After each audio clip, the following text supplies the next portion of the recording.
Hello, everyone, and welcome to the LFC Roundtable Podcast. This is the podcast where we break down everything from the feeds, from Cindy pulling a Cindy to Karen planning on putting up Kevin and Kevin if she wins HOH. I am your host, Taryn Armstrong, and with me today is the merciless man of many metaphors. It's Alex Kidwell. I'm not prepared for that much alliteration this early.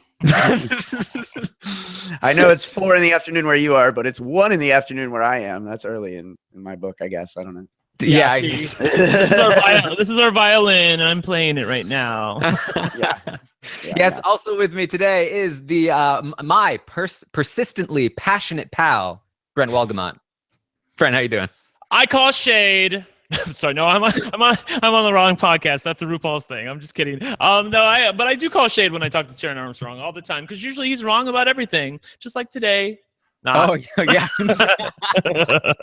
People call me out for being wrong all the time, and man, what happens every time? I don't know. I know. We're gonna have to talk about it. We are here live on Easter Sunday. We have risen. And we're here to talk about Big Brother Canada 5. We will be here every Sunday live at 4 p.m. Eastern to argue about what's going on in the feeds. We've got the chat room open on RHAP-ups.com. You can send in your questions to me on Twitter at ArmstrongTaryn. And yeah, let's get into it. Let's get into these feeds. Chaos has been running rampant in the Big Brother Canada 5 house. These experienced vets, they've been taking each other out one by one. The inmates are taking over the asylum. What's been happening this week, Alex? It's been super casty. That's what it is. It's been crazy. Yeah, Ned is gone, and now nobody knows where the lines are anymore. Like basically the lines that seem to separate sides of the house like don't exist, and everyone's like hedging their bets with everyone.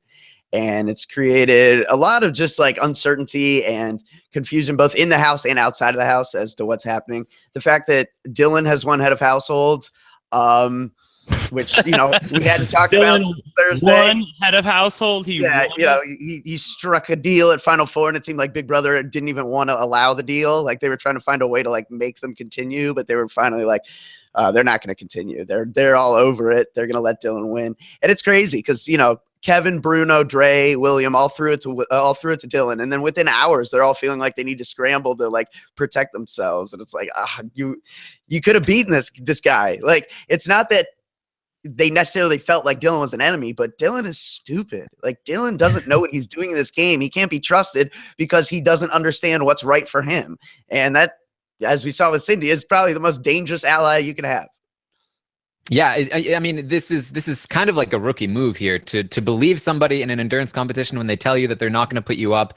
It almost never happens that they stick with their word. And I am honestly shocked that Bruno and Kevin, at the very least, are not in the line of fire right now.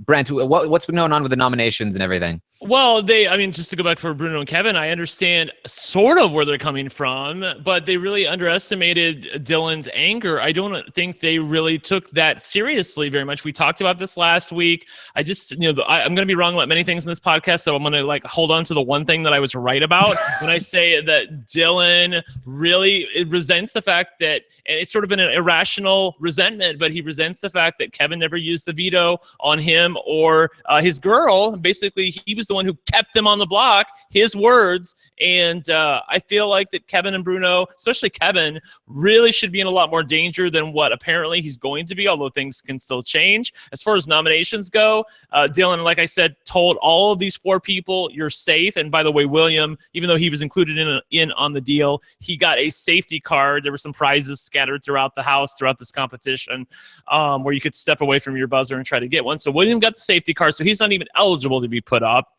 So, but the 3 people, Dre, Bruno, and Kevin, who threw the competition to Dylan, he told the 3 of them that you're going to be safe. For a while, that didn't look like it was going to be true. It looked like Kevin Martin was going to be the backdoor plan if Karen had her way. I texted you guys this in private, and I texted to JP. Like, if Kevin loses this game because he threw this HOH to Dylan, I think this will be worse than the triple. Like it would be worse. Something that because he had it in his hands. He could have won it, and then he didn't. It looks like he's going to get a get out of jail free card because Dylan just refuses to go back on his word. And the nominations were Demetrius and Jackie. That's what he ultimately came down with. And by the way, Bruno wanted him. I think they were okay with Demetrius and Jackie. If Bruno had his way, he wanted it to be Demetrius and Ika, but he was okay with these nominations. Yeah, it's interesting to me because I think Dylan would have been willing, or is still possibly willing, to put Kevin up on the block as a replacement nominee, or even somebody like Bruno. But most people are just kind of assuming that he's not willing to. Like when they have their conversations with him, they're saying stuff like, "Yeah, I know you won't. It would be great if you did, but I know you probably won't." And he's like, "Yeah, I probably shouldn't then." I think if enough people pushed hard enough, he would falter and he would put up Kevin or Bruno. I agree with you. It doesn't seem like it's that big of a deal. I mean, he's holding on to his quote-unquote word for now, but many times he's talked to various people, Karen included, and said, hey, this is Big Brother. What you say in the house doesn't necessarily mean anything as far as, outside life goes. I think Dylan's finally wrapping his head around that. I will just say quickly, like I see so many people tweet this, and I tweeted this myself. When I saw that Dylan won head of household, I was aghast. I was like, are you serious? Like, this is why we can't have nice things. Frickin' Dylan has to whine his way to an HOH win. I thought for sure he was going to bro down with Kevin and Bruno. We were going to get some terrible nominations. Instead, we've got a really fascinating head of household, a lot of lines redrawn. I never thought that Netta going out of the house, which we need to talk about, by the way, would reorganize the house in such a way that I found really, really exciting. Because usually when a good player like Netta goes out of the house, it's a detriment to the game. And I feel like it's really helped the game that she's gone. Yes, everyone's game, but Dylan's. It's a little bit like when Cass left, the house was like totally opened up in terms of like allowing Netta and Bruno and Kevin to take control. And now that Netta has left, it's opened up the house in the opposite direction, where now everybody is all over the place. Chaos is reigning, and we're seeing a lot of different people going and doing different things that are totally random and against their interests, and it's all over the place. And I'm kind of loving it. It is really interesting. I think that, I mean, like you said, like you just don't know with these people that didn't know the game at all coming in. You just don't know what is going to set them off and make them consider you an enemy and what won't. Because like I think about how Dylan really, holds it against Kevin for not using the veto, knowing that another one of their allies would go up, versus like William and Cindy actually nominating him, for example. But like on the other side, you've got someone like Brittany in season 3, where like Sarah votes her out in like week 3. She's the only one that does. And because it's her and Neha, and rather than like hold a grudge against Sarah for being the vote to evict her, she's like, I understand why you did it. And Sarah becomes like her only ally against the rest of the house. So it's very interesting to see how like different people who didn't know the game coming in will like latch onto different things as like, this was the slight against me versus this other thing, I think. Yeah, I think it mostly tends to be like, what's the most convenient thing to be angry about? Like, if Dylan felt like he needed Kevin and Bruno on his side, I don't think he'd be angry about it. But I think that he feels like, I don't need them, so screw them. I'm angry at them. I'm not angry at the people I feel like I might need. That tends to be how it works, I think. And he also seems to be one of these guys that really wants to target the other guys. Like, I don't know, and I think that's a piece of not understanding the game as well. But I think he thinks that, like, if it's down to me and a bunch of these girls, I just get to win the rest of the way. Like, I think he really believes that's kind of how this game works. And yeah, I agree that best of luck with that. I know. I agree that he thinks that way. I also think that he's a little bit more comfortable around women than men. Like, I thought he was kind of a bro-y guy, but and it's not that he's not comfortable around guys. It's just that I feel like he probably surrounds himself with a lot of women in his life. He's very emotional, wears his heart on his sleeve. And I feel like he feels really comfortable with many of the women in the house, more so than many of the men. Yeah, I think I might agree with that. Yeah. The boxer with the secret heart of gold. It's like a poet, like Mike Tyson, although Mike Tyson had his own issues. What did I call him? The gentle giant? The gentle giant. Yeah. Yeah. But yeah, I guess. I think Brent really hit on this. I think we need to talk about Cindy's move to evict Netta. That's still kind of like the headline story coming into this. Right. None of us have talked about this on a show. Exactly. I really feel like we were maybe robbed of something, that Brent and I didn't get to like scream at each other about whether or not this was good for Cindy before we saw it play out. And now Brent knows, and he doesn't get to be wrong. Right. Nature has not been kind to Brent's perspective. But we saw in the double eviction, Cindy wins this HOH, I think, completely unnecessarily. She shouldn't have won in the first place. Yes, that's the first That was problem. the biggest. Yeah. Yeah. And then she takes out Netta, one of her close allies, in a move that is very similar in a lot of ways to the move she pulled off in season 3, where she takes out another one of her close allies, JP, and then goes home the next week. We could be potentially seeing history repeat itself. I'm so excited. I hope so. That would be so funny. I'm sorry. It would be funny. I can't help myself. It's kind of crazy, and I want to try to bring up some more like allusions to other house guests who or other returning players this season who kind of repeated the same mistakes. But for now, let's concentrate on this move. We haven't really seen a whole lot about like how this happened and why it happened. We know Bruno and Kevin didn't want it to happen, but it seems like they didn't push too hard to stop it. Yeah, where the hell were they? Right. Talk about that. Where the hell were they during this double eviction? I didn't see them talking to Cindy at all. The minute that veto was won, they should have been up on her ass saying, what the hell are we going to do? Instead, they were just waltzing back into the house. I mean, like Arissa was saying, you guys got to hurry. You guys got to walk in. Ika didn't even listen to Arissa. Ika went right up to Cindy and said, okay, like, what are we going to do? Like, let's try to get Netta up. This is a really good idea. Like, they should have been working. They should have been earning their money, and they just dropped the ball. Like, I'm not even really rooting for them at this point, or at least not Bruno. But I like to see good gameplay, and God, they messed up here.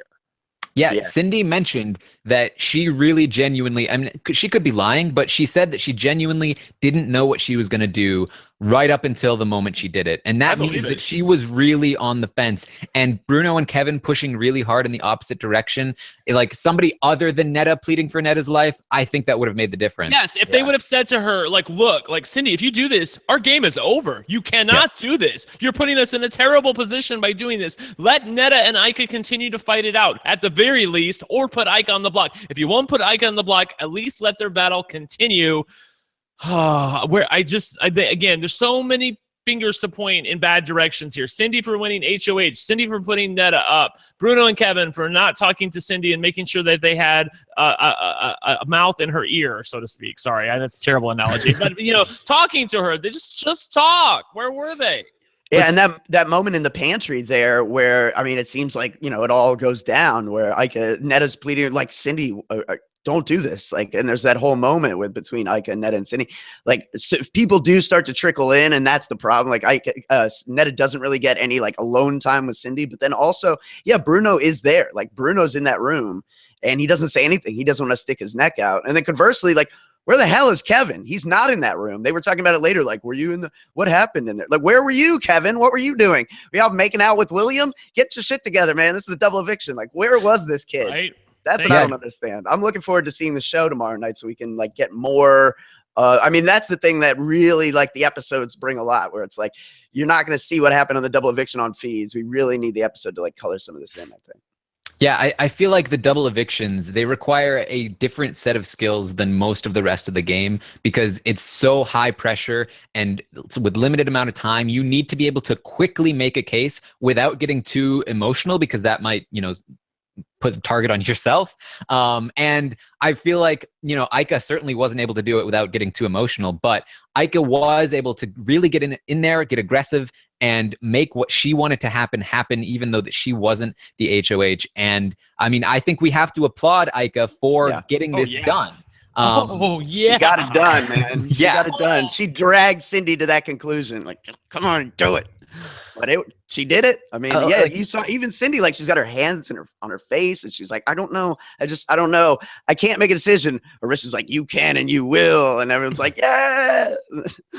It is a difficult thing to get somebody, especially a returning player, somebody who has experience, who's already made a mistake like this before, to make a move so drastically against their own interests. And Ika was certainly, I think it's easier to do it in double than it is to do it anywhere else, but it's still incredibly impressive that Ika was able to essentially like just pressure Cindy into doing this. And I mean, I'm very impressed, very impressed. I'm impressed with her. On the other hand, what I'm not impressed with is Big Brother Canada producers allowing the audience to have such an impact on the game. I mean, when Netta was eliminated from the HOH competition, they cheered for her again, massively cheering for her when she was eliminated. And then you go to this, and when she ultimately names Netta as the nominee, I feel like Cindy kind of knew where the audience was at that point, and she wanted to make everybody happy. And I feel like that's what I really do feel like that was an element of the game here, and that's really sad that it was. Yeah, granted, the twist Netta got, right? It's very powerful, very, very powerful. We're not going to sit here and say like it was unfair, but it does kind of suck when right before they go into the HOH for the double eviction, like, Netta is available for eviction. You can nominate Netta, everyone. Yeah, Netta is nominated right now. She is on the board. Netta Kalantar right this moment now. Rough, man. That's rough. Yeah, and I mean, spinning your way out of that. I heard Mumsy say that, well, you can look at it both ways. Like, Mumsy, I love you. But no, I feel like this was such a bad call on their part. I can't believe they risked losing Netta in a double eviction, but to give her all of that immunity and then right before say, make a big point of it and not give her any time to scramble. I mean, she'd probably rather it have been up last week, I bet. Yes. Oh, 100%. Oh my God. Yes. Yeah, I mean, and again, Cindy being so on the fence about this decision, you have to assume that any small factor, what could have been the determining factor, if she didn't hear those cheers and those boos, maybe she doesn't do this to Netta. I mean, certainly, I think if this wasn't a double, she doesn't do this to Netta.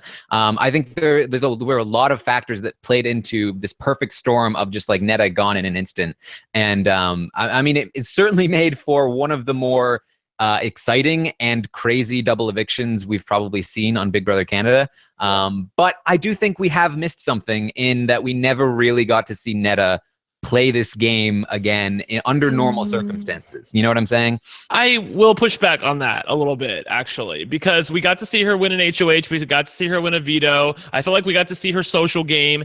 It wasn't as good as I thought it was going to be. I'll just put it out there. She's got some mean girl in her, as do a few other girls in the house, as do a few other boys in the house, where they just can't hold their temper. And Netta was somebody, you saw her at the end when she said, I screwed up, the fact that I was evicted an hour after my immunity was up. I was like, you're right. You did screw up. Like, why? Well, let's talk. Can we talk about this? Does Netta get evicted if she lets Dylan go home? If they just said, you know what, because I talked about this on my Periscope, I want to talk about it now. Why was this such a big deal? They were essentially the same person. I asked you guys, I asked both of you, is this going to reset the game board? Neither one of you said, no, it's not going to reset the game board. It's basically like a bye week. I mean, come on, this was not a big deal. Why did she have to destroy her relationship with Ika and Dimitris? Why did she have to fracture the six? And by her, I mean her and Bruno, I feel like, because they were driving the bus here. Was it really that big of a deal to keep Dylan in the game? Please talk to me about this. I mean, fair point. Yeah, I mean, it wasn't a huge deal, certainly. I think what I'm saying when I say we didn't really get to see Netta play was that she played kind of half of a game. She was never vulnerable. We never got to see the other half of the game where she's trying to avoid being evicted. And that's defense. Exactly. Big Brother defense. I think another thing that we should talk about is what does this do to Netta's legacy here? Because I think that she definitely made a lot of mistakes. I think that the power that she was given was a huge advantage, and I think she totally misplayed it. I think that she was way too aggressive. She should have been hiding out. She should have been much quieter. She shouldn't have gotten dragged into these personal vendettas. What do you guys think are the main mistakes that Netta made, Brent? I think it's what Rob talked about when he said, look, I know that you're saying that it's okay for Netta to win an HOH, but once she's in the field, once she's in the game, is she going to be able to fade back into the background? Is she going to be able to give up that power and that taste of it? She got a little taste of it. It's like a drug addict. You got a taste. You want a little bit more of a high, She got that high. If she's in the game now, she's HOH. I felt like that was such a bad call for her to win HOH. I said it then, and I'm saying it now. If she doesn't win that HOH, she's effectively the wallflower that she was for the first 2 weeks of the game. And I feel like she doesn't get pulled into any of these things. Look, I don't know why she felt like she had to play hard. I know she even said it in her interview. She wanted to do what she thought to make Canada happy. That doesn't make it a good game move. You don't want to make Canada happy at the expense of your own game, and I feel like that's what happened here.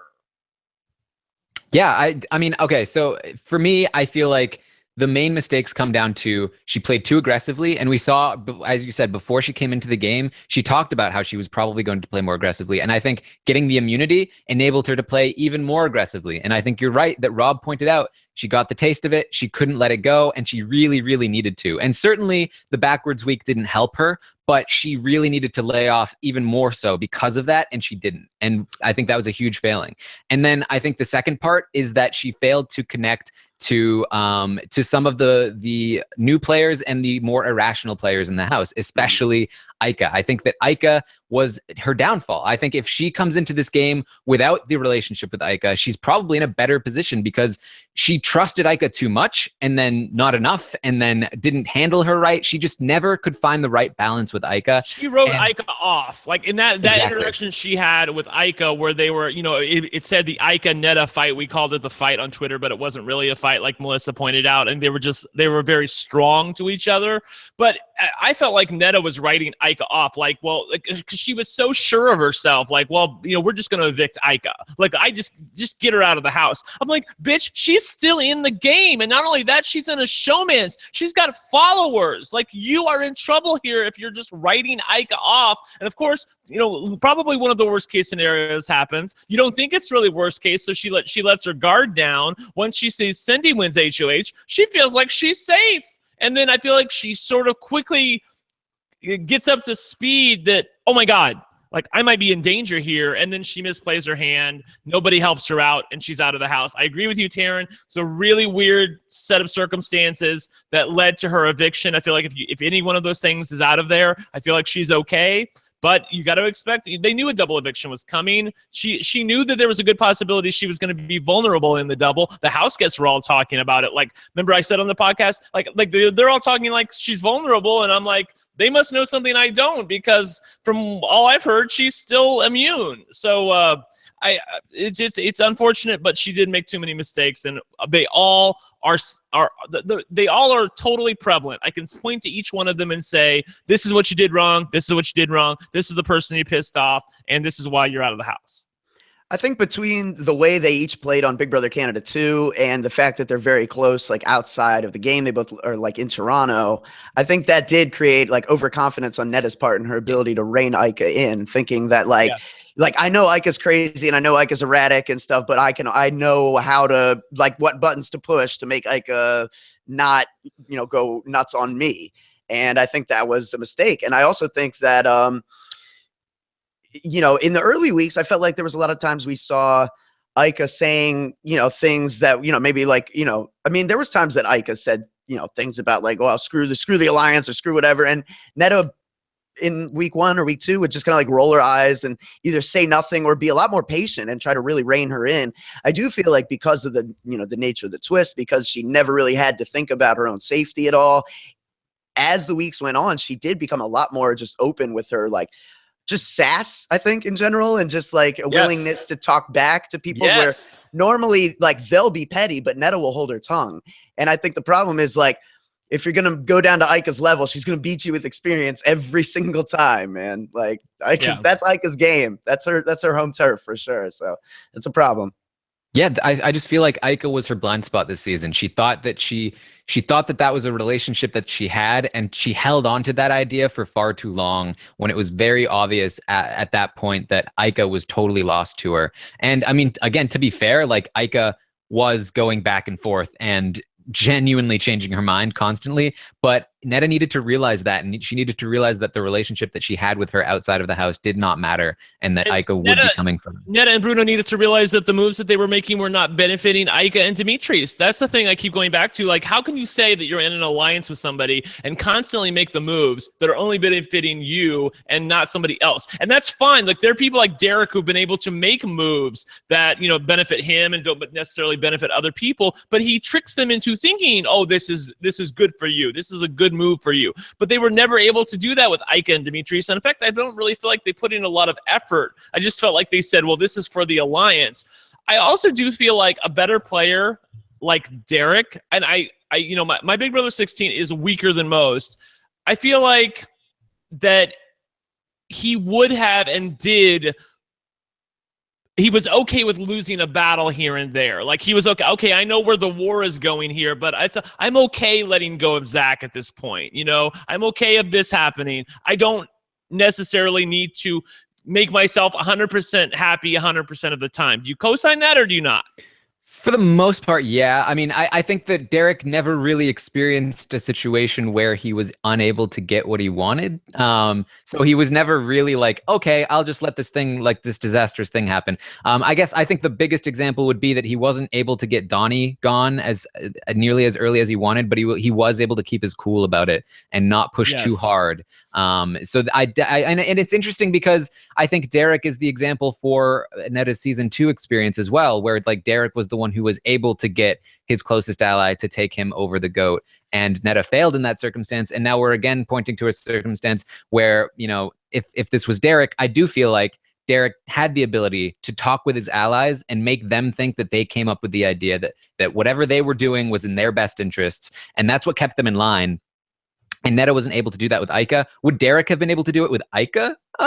Who knows? But certainly, and also certainly, like, comparing someone to Derek, like, most people aren't going to match up to that comparison. So it's not like we're like totally bashing on Netta, but certainly I think she failed in a lot of aspects this season.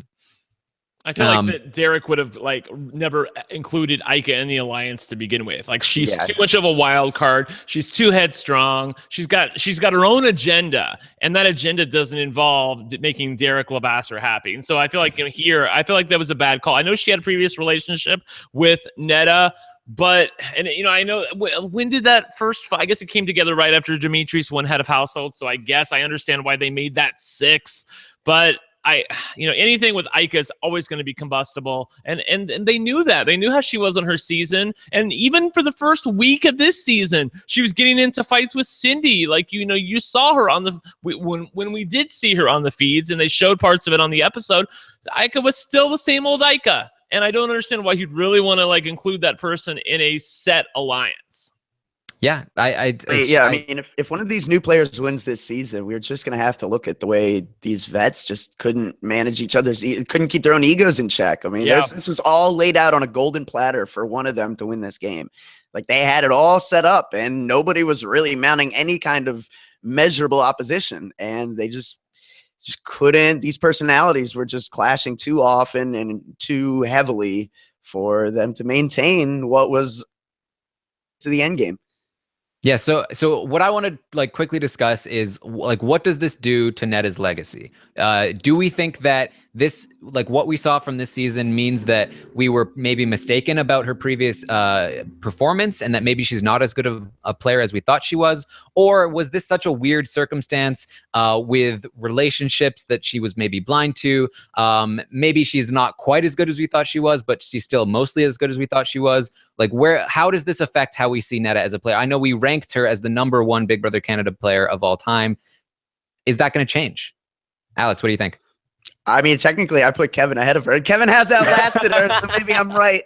But it's funny. I actually, in watching the feeds this season, even though Netta's out first, I think Netta's definitely a better player than Kevin now. So I think that's, you know, a conversation in and of itself. The best player doesn't always win. I think the player who's playing the best in a season isn't necessarily the best player on that season. You know, like, circumstances provide one player more opportunities to work with people than another player. Like, more people wanted to work with Ika, for example. Like, there are certain things that aren't necessarily under control. That being said, I mean, I do think that Netta probably received too much praise before this. Like, it was probably unfair, the standards that were heaped upon her. And I think that's probably just because there haven't been a ton of great Canadian strategists so far. Like, we haven't seen a ton of players in the Canadian game to this point through 5 seasons that really, really just like nailed the strategy and had, you know, people kind of spun in circles. So I think when we see someone that does some of that, or even shows like signs of that capability, like Netta, like Cass, I think we end up like putting them on a bit of a pedestal, maybe. Like maybe we're a little unfair in the sense that we say like they belong on the same level as like Dan or Vanessa or somebody when maybe that's not exactly fair. I mean, and also this game is a little different. So, you know, there's other things to argue there. But yeah, I think ultimately like Netta, maybe not as good as I thought she was, but still probably the best player in Big Brother Canada ever for me. I think. Yeah, I would co-sign that. I know people are just dumping on her on Twitter saying, yeah, does this show that she wasn't that good to begin with, Brent? Well, you know, I still feel like she's a pretty amazing player. Again, I agree with Alex. I feel like she wasn't quite as good as advertised, and maybe we were the one doing the advertising, so maybe that's our fault. But I feel like I was surprised that she got as upset as she did at times and let herself get as irritated with people openly. It's okay to be irritated internally, but I feel like she would have, like a past Netta would have internalized much of her irritation at people and bitched about it to us or bitched about it to John. And how much did that impact her? You know, that's something else that people have been saying, like John was Netta's social game. Well, I don't really feel like that's true, but I feel like it is true that Netta's social game is weaker than I thought it was. And I feel like that's why she lost. Like Ika's social game was clearly superior in this game to Netta's, at least in terms of a compressed atmosphere like a double eviction, you know? Yeah, they did hook her up with a few different crazy people in the house. That's probably helpful. I think ultimately we're right here. Like I think that we were a little high on Netta. I think that we were higher than ultimately maybe she deserved. I think that there were situations where she was making decisions that I was feeling like, you know, the Netta that I thought was, the player that I thought Netta was, would be making a different decision than this right now. And that's why I had the disagreement with Rob in terms of once she gets this power, is she going to be able to dial back? I thought she was going to, and ultimately she wasn't. And that I think is emblematic of the label that we put on her as like this great strategist. So go ahead. Taryn was wrong. Oh, sorry. I just want to say that because I'm probably not going to get to say that later on this podcast. No, I think a lot of people probably overrated Netta, and I mean, to be fair, and I know he's had missteps as well. He's not played perfect, but I think a lot of people underrated Bruno coming in. I mean, I think even us, like we're some of the people who acknowledge Bruno's game more than anyone, I think, because it was so under the radar. But we had him at, you know, what, 3, 4, 5 on our list of best players, and I think, you know, the gap between him and Netta looks smaller than it did before. Certainly, there's times where I feel like Netta's better in a situation than Bruno, but he's impressed me at times this season too, even though he has definitely, you know, like we talked about with this thing with Cindy, that he should have never let that happen. Yeah, I mean, I think ultimately with Netta, I still think that she's probably a very, very good player, a very, very capable player. I think that this was a bad season for her to come into, and I think we talked about that preseason. Like, I don't think she should have agreed to come into a half and half season like this, especially with I mean, granted, she wasn't able to know all of the people that were coming in with her, but I think she was probably capable of reaching out and finding out some of them. And I think she did know about some of them. And I think that she shouldn't have relied on Ika being one of her closer allies. I think that she should have waited until she could get back in with John, or a full all-star cast. There was more room to hide. I can't co-sign that because look, Big Brother Canada almost didn't come back this season. Is she really going to wait into a mythical future where like she's able to get on a show? I mean, I feel like, you know, once you're asked to come back, you have to say yes. I mean, she didn't even know it was going to be half and half. Like for all she knew, it could have been a full all-star season. She thought they were internationals when she walked in. Yeah, exactly. So I mean, I can't fault her for that, but I do agree with everything else you said. Yeah, I'm talking about like in terms of like pure strategy. Like obviously, I think in with real life considerations, like she's going to take the shot she has. Right. And it's the same thing with Dan in season 14, where like he was never going to win that season going in, basically. But he has to make the shot. And I think that this season just wasn't really a great one for her. She was put in a lot of situations. She was certainly given a huge advantage, but she wasn't able to play it right. And I think honestly, she probably would have been better off without it. Which, I mean, I think that there were a lot of things that played into the fact that she lost this game. We certainly saw a lot of things that tell us that maybe she wasn't quite as good as we thought she was, but still, I think a top tier Big Brother Canada player. I feel like she would have done better with better players. Like, I feel like the same things that happened to Sandra on Survivor Game Changers are the same things that happened to Netta. Like when Rob was talking about, he doesn't think this is a good setup for Sandra because there is a few stars and there's a lot of like, who the hell are these people, basically.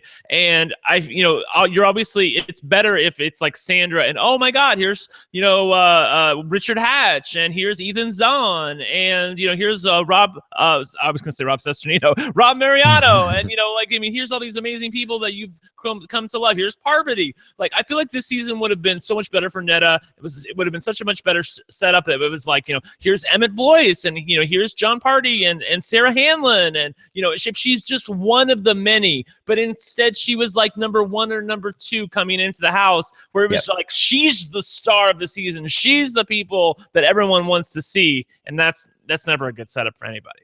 Exactly. It was basically her and maybe Cassandra that were like the 2 big strategists coming into the season. Yeah.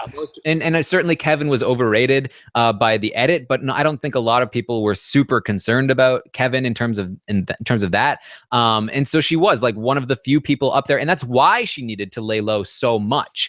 Like she was put in a situation where she had to lie low much more than other people had to lie low. She had a much higher degree of difficulty, and I still would have liked her to rise to that occasion and play well given that difficulty, but certainly a bad spot going in to begin with. Yeah, I think we talked about it maybe a little bit when we did the show last week, but Kevin's still getting like from time to time that sweet edit where like William is like almost convincing him to basically nominate Bruno, like get Bruno on the block with his POV, and Kevin's like in the diary room like, just couldn't do it, something smelled fishy, and just all right, 3 of your allies told you what was going to happen. I guess that does smell kind of fishy. Like, but we don't have to see that. Kevin's he just figured it out. He's Sherlock Holmes in there. All right. Yeah, I'm seeing. Oh, go ahead. Go ahead. I was just going to ask if like, does this, I think like, didn't you have like, I want to say you had like Godfrey and Emmett as like 2 and 3 on your best players or something. Does this make you want to vault either of them over Netta? Is Godfrey taking the crown? I know he doesn't have the sample size now. That's the thing. It's like we haven't seen them play a second time. So exactly, and it's kind of like I fully expect both Godfrey and Emmett to. If I saw them in these situations, I don't know if they would be able to outplay what Netta was capable of doing this season. I think they are perfectly capable of performing exactly the same as Netta did this season. But we saw Netta do it. There's still the upside that they would be able to do better. So maybe I would push Netta down 1 or 2 slots here, making the way for people like Emmett and Godfrey. I think that somebody like Emmett, I can't remember who tweeted this yesterday, but they were talking about Demetrius and how, the one of the most underrated aspects of Big Brother is just the ability to sit back, relax, and chill. And, there are some people that have that in this house. I feel like Emmett, like he would be like that if he was back in the house again. He's competitive. He, likes the game. But when he's not getting his way, he's not somebody who's going to whine about it. He's not somebody like Bruno who's going to go up to the HOH and talk to a first time, a second time, a third time, a fourth time. You know what I mean? He's not somebody like that. I feel like he would just be able to say, hey, you know what? I'm going to lose this battle. That's okay, but I can still win the war. And I feel like there are a lot of people in the house that are not able to just chill. Yeah, and I'm still pissed Godfrey wasn't on this season because I think this was a great setup for Godfrey. He would have been so good here. Yeah, he would have been able to work with Ika for sure. He would have been able to work with Bruno and Kevin. Yeah, he would have been money. I think it is interesting. And even with Emmett, it's like, in 4 years, like he has done Amazing Race and he's done Big Brother. He's like opened a gym and people come and see him and work out with him. It's like, how much has his ego grown in 4 years to the point where he would behave differently in the Big Brother house? It's hard to know. Yeah, I saw somebody in the chat say earlier about Kevin in terms of his reputation going into the house, that his awkward social ability has actually helped him with the reputation for being a great player. People are now less skeptical of Kevin and less scared of him because of a lot of the mistakes he's made. And I think, again, that comes down to one of the things that was happening earlier where Netta was saying, guys, do you think Kevin is just a bad player? And I think that's totally true. Don't you guys think? Like, I feel like Kevin, in many ways, for not being quite as good as maybe some people thought he could be, is being helped. Yeah, but I It's also not hurting him. Yeah, it's Yeah. not hurting him. I don't feel like he's currently in a great position, but I feel like that much of his current position is due to his own inaction. Again, where the hell were you during the double eviction? Why weren't you Yeah. doing something to stop this nonsense about getting Netta out on your? Basically, it was like an own goal. I mean, like Netta was on your team. Somebody on your team won HOH, and you got one of your own people out. What are you doing? Oh well. Maybe Ika put William on Kevin Patrol. It was like, all right, William, you stick on Kevin during this double. Right. And William's like, all right, Kevin, come here, you little bitch. We're going upstairs for a minute. And again, like the giving Dylan the HOH was like in theory, I see how it makes sense in his mind, where it's like, if we can get Dylan the HOH and he takes out Ika or Dimitri's or whoever, then we're still open for it next week. We can make some moves, but like you have to consider the fact that you've lost Dylan and that other people have his ear and that you could be put up on the block. I will say that I give them a teeny bit of a pass on this, because the problem is that Dylan's gaming them. Dylan's lying to them about his intentions, and I don't think they're ever considering that Dylan isn't being honest with them. I feel like up until this point, and it's been true, up until this point, Dylan has effectively been honest with most of the people in the house who are in his alliance, especially Bruno and Kevin. Those were the guys that he was, broing down with us up until the point when Kevin wins the veto. They were totally and 100% on board with everything that Bruno, Kevin, and Netta were doing. The problem is that it's like his eyes were opened. It's like church, and my eyes have been opened now, and I see what's going on. And he realizes that he was used as a pawn. He doesn't think these people have his best interests in mind, and he's playing them. And I don't think they've ever considered for a moment that Dylan is not being 100% truthful with them. And we're going to get to it, but this is all spoiler territory.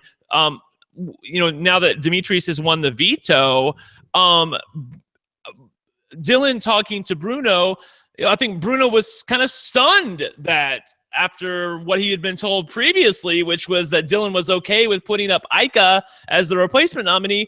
Now, all of a sudden, that's seemingly off the board. Ika is not somebody that Dylan really wants to put up as a nominee. And Bruno is like, who are you? Like, well, where are you coming from on this? He never considered that he was being gamed. That was his blind spot this week. Yeah, other people are doing work with Dylan, and yes, other people other than Bruno, and that's something that hadn't been happening all season long. And so I think it is kind of scaring him and surprising him. And to Kevin's credit, also, he recognized shortly after Dylan won the HOH, oh man, I could be backdoored this week. That is a huge possibility. I need to do everything in my power to make sure it doesn't happen. And he's done a pretty decent job at avoiding that eventuality. He hasn't pushed too hard on Dylan to nominate somebody else. He's just been like, I'm totally fine with Cindy going up and going home, whereas Bruno has been much too aggressive, and that has been putting Dylan off quite a bit, to the point where I think if Dylan does decide for whatever reason that he's going to break his deal, I think he could put Bruno up instead of Kevin. Yes. Yeah. Which is crazy. Like, I do think it's like Cindy's HOH, Dylan's HOH is kind of a continuation where, like, usually in a normal season, we'd have to see someone pull some like Dan-esque, like selling ice to Eskimos type of, spin on something to make people, put up someone that needs to work with it. Like, if you look at the house dynamics, like, Dylan doesn't have a lot of people who ever really wanted to work with him. Bruno clearly has wanted to work with him pretty much the whole season. But like now he's more amenable to suggestions from people who literally haven't been talking to him, haven't given him the time of day all season, and have even, like, some of them nominated him. It's so interesting to see what. Because you know why? I know why. Because he feels betrayed by Bruno and Kevin. That's the thing. Yeah. He doesn't feel betrayed by these other people because they were never friends with him to begin with. Okay, so he's totally fine with them voting against him, nominating him. He gets that. Bruno and Kevin were supposed to be in an alliance with him and Emily. Kevin won the veto. Why didn't you use the damn veto on Emily? Why didn't you use the damn veto on me? That would have given me and her a chance to stay in the house together, and Jackie would have went up as the replacement nominee. That's what they were trying to sell to him. I know that wasn't going to happen. I'm just saying that's what they were trying to sell to him. And he's like, well, why? He's kind of mad that they weren't buying his plan. You know what I mean? Yeah. He's like, I had a good plan and you didn't buy it. and you don't have my best interest at heart, because if you're believing what I'm saying is true, which is that Jackie's going to be the replacement nominee, then you're saying one of two things. Either one, you don't believe me, or number two, you think I'm playing you. So which is it? And either one of those, I don't look good and I don't like you anymore, because we were friends and now you don't, like, you're not putting my interests as number one. Where you understand what I'm saying? He feels I do. betrayed. Yeah. He does. Yeah. My friends aren't putting my interests, first, and surely my enemies will. That's that's where the line of logic gets lost. Yes. But I know you're right. That is what's running through his head.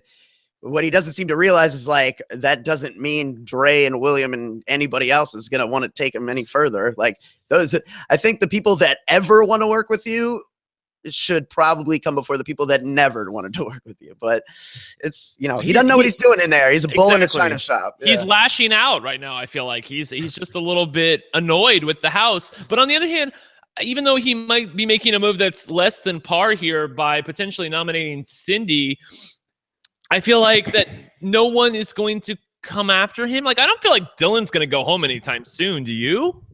Dylan is so impressionable. Like, if you feel like he's that easy a mind to mold, you should probably hang on to that.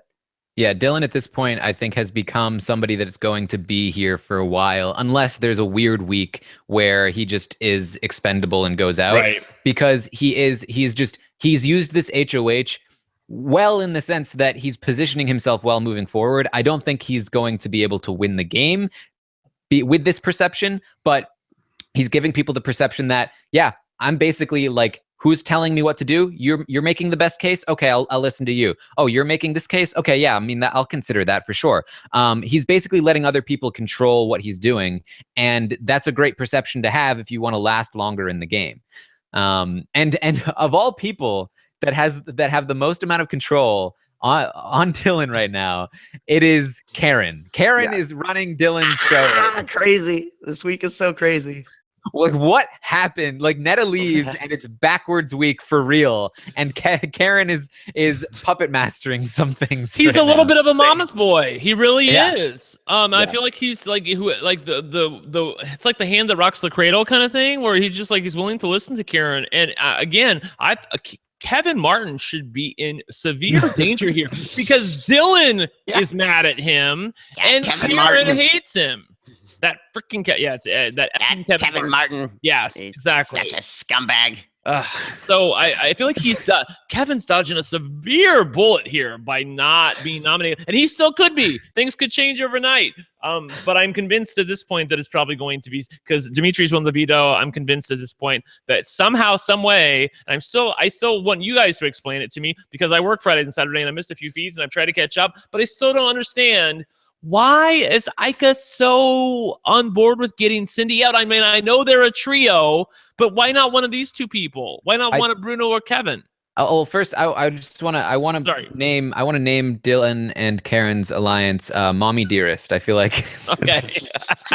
I feel like that's perfect for them. Called Bates Motel. Yeah. Yes.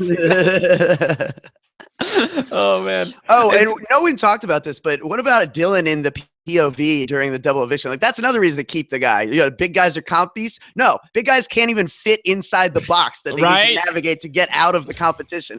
Dylan could never win that. He would still be trying if somebody hadn't won that. He'd still be. By the way, just really quickly, as a final addendum to Netta, did she throw the veto? I don't think so. Okay, cool. I thought somebody said that I thought she at one point said she threw the veto, and if that were true, I'd have to bitch slap her. Like, girl, what were you thinking? Come on, you can't throw the veto in a double eviction. Come on. I did not watch the Facebook Live. I guess it is possible. Okay, maybe somebody can tweet me and let me know if I thought I heard that she said that, and that would just I don't know if I could handle that. And if she did, she's got to be kicking herself. Technically not backdoored though. Technically not truly backdoored. Yeah, she was never backdoored. She had I remember, because somebody had accidentally spoiled, or well, they said it to me like this on Twitter, because I didn't think it was a spoiler, so I read it. He said, if the rumors are true and Netta is evicted, and I'm like, well, I'm hoping these rumors come from like the trolls and not from like Hamster Watch. Evidently, once I saw Cindy won HOH, I thought, oh well, this can't be. This has to be a rumor. There's no way that Netta could be evicted if Cindy's the head of household. I've been watching feeds all week. That makes no sense. No sense at all, right? Totally. That's what I happened. saw that she was playing in the veto. I was like, oh well, at least she gets a chance to fight for the veto here if it is her. And it was her. Yeah, but going back to your question about Cindy, and why Ika is willing to cut Cindy, I think what's happening right now is that Ika doesn't care that Cindy did her bidding and doesn't care that Cindy got Netta out for her, because why would she? She cares about her own position, and she is thinking, okay, and she has Cindy, a number one in Dimitri's already. Exactly, She and doesn't need you. Cindy wants to still make the 5 work. You know, like the 6 is no longer the 6. She now wants to make the 5 work. And that includes Kevin and Bruno. And Ika still sees those 3 as a trio. And because she feels like she's not able to strike at Kevin and Bruno right now, she feels like Cindy is the next best thing. And that's why she's fine with Cindy leaving. And I think Kevin and Bruno are worried about Cindy, Ika, and Dimitri being a trio. And that's why a 5 doesn't work the way a 6 does, because now you're like, oh, I don't want to be the minority within the majority, you know? So it creates this whole other like issue within the group. So Cindy, she really Yoko Ono the thing without getting the permission of the band first. I think that was the problem. It's like when you take out one of your closest allies and betray them, even if it's for the bidding of another one, nobody is going to trust you anymore. Like, that's what she should have learned from the JP thing. Like, nobody feels like they have Cindy when she's willing to cut somebody like that, even if they asked her to do it. You can't do something like that and expect no ramifications. And I mean, she's now stuck in a situation where Kevin is willing to let her go. Bruno is certainly trying to fight for her, but only because he thinks he needs her, not because he feels like he can trust her, that she doesn't feel like she's screwed up his game. And Ika feels like she can't trust her and that she's willing to, like, Ika right now, she hates Jackie. She feels like she can trust Jackie more than she can trust Cindy, just after Cindy did something huge for her in the double eviction. That's how telling it is how bad a move it was. Yeah, and I remember I had a conversation with someone on Twitter who said, like, won't this buy Cindy clout with, like, the other side of the house? And I think that is, like, something that's often talked about, like, buying, like, oh, this will buy you clout with people, or this is a big resume move. Like, even Jordan was talking about this on Thursday. Like, well, this is a big resume move for Cindy. And I think both those things are really kind of missed in this game. They both, to me, belong on the same wall as the pawn goes home. I think, like, you know, buying clout, obviously we see this week, it's kind of a myth. I mean, because once you've done something for someone, if they want to get rid of you, they're going to find a way to justify it. It doesn't matter what you've done for them. In the past, we see James do it every season. James is like, well, I think I can bounce checks because somebody, Mike Boogie said so. So I'm going to go ahead and bounce that check. And yes, it didn't matter if someone kept James safe beforehand. Like, that's something that's easy to do. If you want to do it, you're going to do it. And then, yeah, by the same token, I think, wait, I forgot what the other thing was. That's okay. Well, if you think of it, let me know. But I was going to address my tweet, which, I mean, we'll talk about it because I own my bullshit. So I'll own my bullshit here. I said that, you know, Taryn and Alex think that it was a mistake for Cindy to cut Netta. I disagree, and I made a joke about it. And then that was like, what, 3 days ago, 2 days ago? And then I tweeted last night, this tweet didn't age well when I saw that Cindy's going to be the replacement nominee. And I will just tell you, like, I agree that obviously I was wrong. However, I would say that I felt like, here's what I'm saying. I felt like Cindy would have been okay. I feel like she's getting a little bit unlucky here because the real target is Kevin Martin. I feel like that's who Dylan really wanted out, but if for some reason he's letting this deal like stay his hand here. I feel like Cindy would have been okay. But the vision I had for Cindy was to evict Netta. That was a problem between her and Ika, and she wanted to solve that. And then go back to the 5. I felt like the 5 would have been okay. I mean, Ika seemed to be working well with Bruno and Kevin, at least tangentially. And like Netta seemed to be the problem, but she never really had a big problem with Bruno and Kevin. And I feel like it would have been fine for them to go back working together. I feel like the HOH happens to be Dylan. He's not part of that 5. I feel like I don't know. I just felt like there was a way for Cindy to fade more back into the background because the move wasn't even really hers. It was Ika's. So I felt like Cindy would have been okay, like fading back into the background. She still had good relationships with people. And all of a sudden, I almost don't even, like I said to you guys, I'm still like, how did this happen? Like, how is everybody suddenly okay? I thought that we were talking about like a week ago. Like, Cindy was playing such a great game and everyone liked her and she was so chill. And all of a sudden, she's target numero uno for everybody. Yeah, Well, I mean, she I- definitely gets unlucky with this outcome if she goes home this week, but she couldn't have gotten unlucky in this way if she doesn't send Netta home. So to say like this is just a product of bad luck, which I know a lot of people have said, is kind of missing the fact that her likelihood of going home this week was 0 beforehand. Maybe it only went up from 0 to 5 or 0 to 10, but that's a bad move. If you could have never gone home, if no one was targeting you till 7 or 6, and now you might go at 10, you did something wrong. Something went wrong. And it was, we know exactly what it was. It was that mistake. I did remember the other thing I was mentioning, which was like that Jordan and some people were talking about like this idea of a resume move. Like this is a good resume move for Cindy if she gets to the end. I mean, it's 11. If she gets to the end, she can say, I got Netta out. Well, first of all, like you guys just talked about, like between her indecisiveness and Ika just pounding the drum, nobody thinks of this as Cindy's move. This was Ika's move. Like Ika got Cindy to do a thing. So no one's going to remember it that way, A. And then B, I do think like resume moves, you hear them talked about a lot more these days on Survivor and Big Brother. Certainly Survivor, Jeff Probst brings it up all the time. I think it's really an overrated idea. Just get to the end with someone you can beat. It doesn't matter what you've done. Just figure out who it is you can beat and get them to the end with you. I mean, I think that's really, people are overcomplicating it by thinking about like, I've done this, I've done this, finding a checklist, figuring out what the perfect like resume looks like. I've seen terrible resumes be winning resumes because they were sitting next to like Clay in Survivor Thailand, who was talking about strangling his kid with an extension cord. You know what I mean? Just find someone everyone hates and get to the end. It doesn't matter what you've done. So I think that's a bit of a yeah. Karen, do you want to tell me why I'm? Oh, well, you can talk about Alex. I was gonna say, do you want to like berate me? You can tell me why I was wrong if you want. Well, yeah, of course. I was about to. Okay, go ahead. Thank you for your permission. Like you would pass that up. Right? No, I see what you're saying in terms of I think that's what Cindy was thinking. With like I can take out Netta here. I'll reunite the 5. I'll still be in the same position. I think what Cindy and maybe you were at the time forgetting is there's another factor there, which is how do people perceive Cindy in this game, and also Netta's never going to work with Bruno and Kevin anymore. So when Cindy does this, again, people who nobody's going to trust her anymore because she was willing to cut somebody like that, even Ika, who asked her to do it. So she's no longer in the situation she was in because the perception of her is now vastly different. It's back to the previous Cindy that was capable of cutting anybody and making erratic moves, and nobody feels comfortable with that person. She's no longer flying under the radar like she was before, which means she can't sit in the position she was before. And also Netta was a huge shield in front of her. Netta was always going to leave before Cindy. And Netta was always going to make moves that tangentially benefited Cindy in many ways. And again, with Ika, like Cindy trying to make a move that reunites 2 sides of her allies, Ika's not wanting to work with them anymore. That's a huge misread to feel like Ika is on her side. So I feel like I know what she was thinking.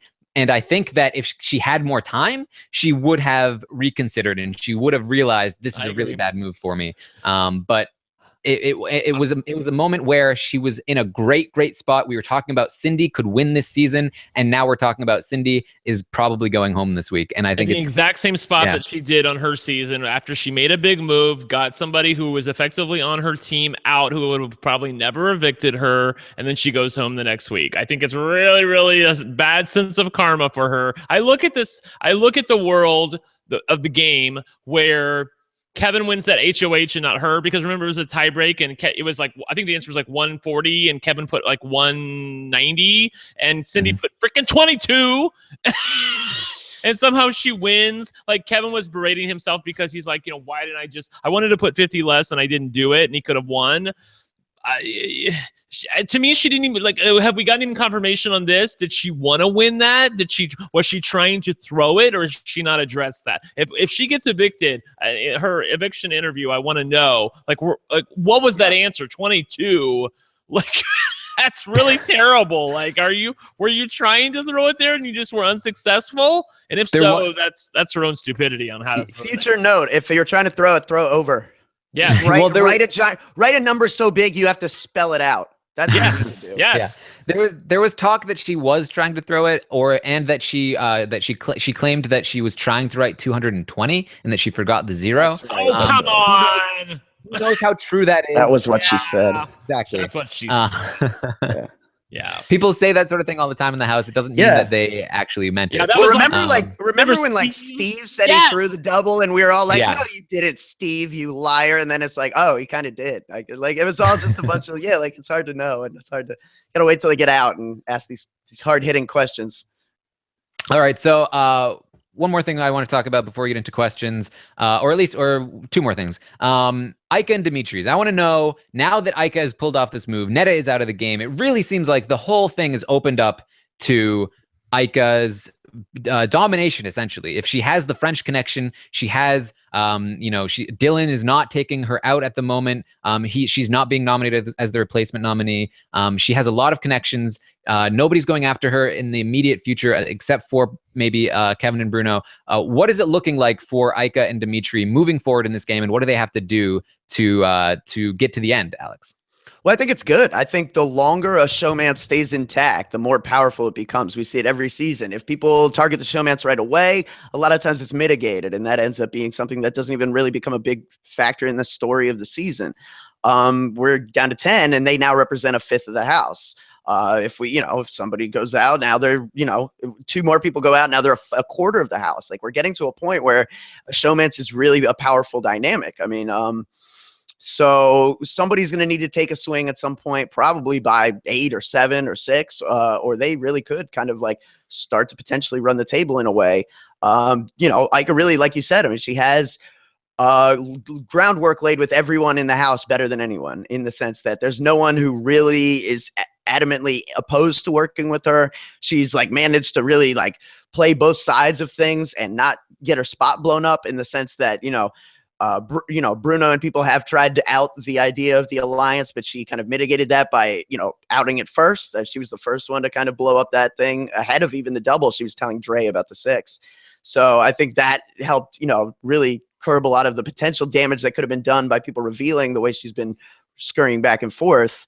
And she hasn't really lost the French connection with anything people have tried to throw against her. Nothing has really stuck to the point where they're wanting to target her.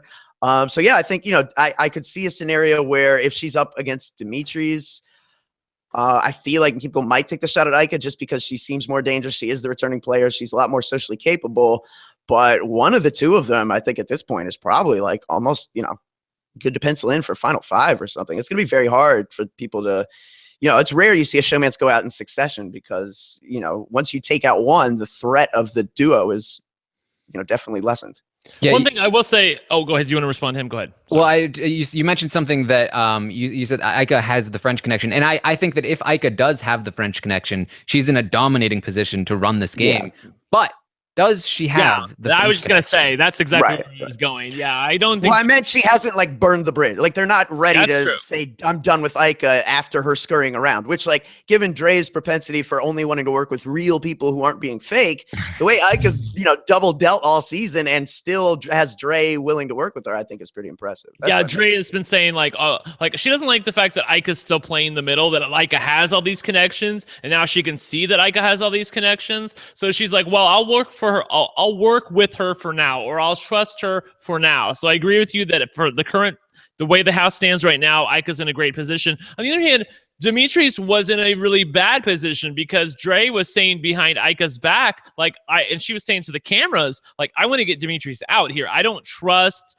them working together. They have too many options. He's a strong competitor. I really get tired of people saying, I want to evict some so-and-so because they're a strong competitor. When they're on your team, they're not going to nominate you. Like, Dimitri's would never nominate Dre and William, especially Dre. He would never, ever, ever do that. For some reason, she wants to get him out over somebody like Jackie, who would totally go after her. I don't understand these people at all. The other thing to consider, too, is... Well, at least you can say it's not personal because she hates Jackie. I know, right? I don't understand what is William? Where is he at? Is he more loyal to Kevy Webby at this point, or is he more loyal to Dre? I feel like it was always Dre, but the more I see them spend time together, I feel like that he might... Like, if push comes to shove and Kevin needs a vote, I feel like that William's going to give Kevin what he wants. I just want to make out with you and send you home, Kevin, you little bitch. you boy toy. Yeah. I am not your boy toy. You are my boy toy, damn it. Yes, you are not my boy toy, but I am not your boy toy, but I will do whatever you want. Just tell me what to do. Boy. Yeah, I feel like Dre has kind of dropped the ball with William a lot. Like she just like she's really I think she's kind of jealous of the relationship between William and Kevin, and it's frustrating her more than it's giving her like fire to try and make sure she has William. She's kind of like lashing out at William instead and talking bad about him behind his back, which is not the correct reaction in the Big Brother house. You want to if you see William slipping away to Kevin, you want to be kinder to William and like more friendly and like we always have each other's backs, and just like, reel him back in. I wanted to say this because I forgot this. 2 podcasts have gone by and I forgot to bring this up. Dre continually tells William that Kevin's playing him to a point where William doesn't want to hear it anymore. Like he's because he feels embarrassed. He doesn't want to listen to Dre say continually, "You're being played. You're a fool. Canada's laughing at you right now." He doesn't want to believe that's true, number one. But even if it is true, he doesn't want to hear about it. So the fact that she keeps saying that to him and sort of like intimating that Kevin is just totally using William, that's not helping her cause at all. She has no self-awareness in regards to that whatsoever. Yeah, Dre, you're mistaken. I am the player, not Kevin. Exactly. I'm playing him. I will make out with him and send him out the back door. No. I mean, and it's something that she keeps saying, but it's never backed up by any evidence. Like, there's never been a huge betrayal by Kevin. There's been moments where people have been like, he lied to you about Cindy's vote. Actually, no, he didn't. He's betraying you right now. Like, he called you a boy toy. Actually, no, he didn't. It's continually proven false. So it's really going to start to ring untrue to him. The only thing he's done was when he told William he would use the veto, and he didn't. So right. But William quickly forgave him for that. So right, and William was trying to screw him over in that moment. So it's not like true. I feel like that's why he's willing to forgive him. Yeah. Actually, yeah. Kevin's gotten accused of more things he didn't do this season. I swear, it's so funny. Like, calling William a boy toy. That hinky votes, mass murdering, right? All these things he never did. Yeah, Kevin Dahmer. Like, I mean, we're saying he didn't do those mass murders, but those weren't on feeds. Yeah, right. We don't know that. We don't know. That's between Kevin and God. And Karen. Yeah. She was there too. Did you see that Kevin made a joke, I think it was yesterday, where he's like, if I get evicted this week, I'm just going to hug Karen. Like, yeah. So funny. I love how Kevin is like it bothered him, I think, for a while. And now he's like at a point where he realizes it's so irrational and it's like there's nothing he can do about it. So he's nothing. Just like, all right, love you, Karen. Kill her with kindness. Everyone just laughs at it now, because like Karen is like totally berating Kevin constantly, and people are just like, "This is just funny." Like if anybody else was doing that, it would be like, "Ooh, like man, she's really going at Kevin." But with Karen, it's just like you just laugh. Like she's constantly insulting people. I mean, she's Jerry calling Dan Judas. I mean, she really is. Exactly. The only difference is that like nobody at week 10 won HOH and decided like I really need Jerry to tell me what to do with my nominations. That didn't happen. And Dan actually did something to Jerry. Yeah, right. I think it was somewhat warranted. Karen ever. Yeah. You will always be Dahmer in my house. Like, oh God, for no reason. But I did make that comparison on Twitter. I feel like after the show, Karen and Kevin are gonna get along great. I feel like they're gonna love each other. I just feel like Karen just has this perception of Kevin that is just totally false. Yeah. And, I want to see an Instagram picture of them on like a tandem bicycle. Yeah. You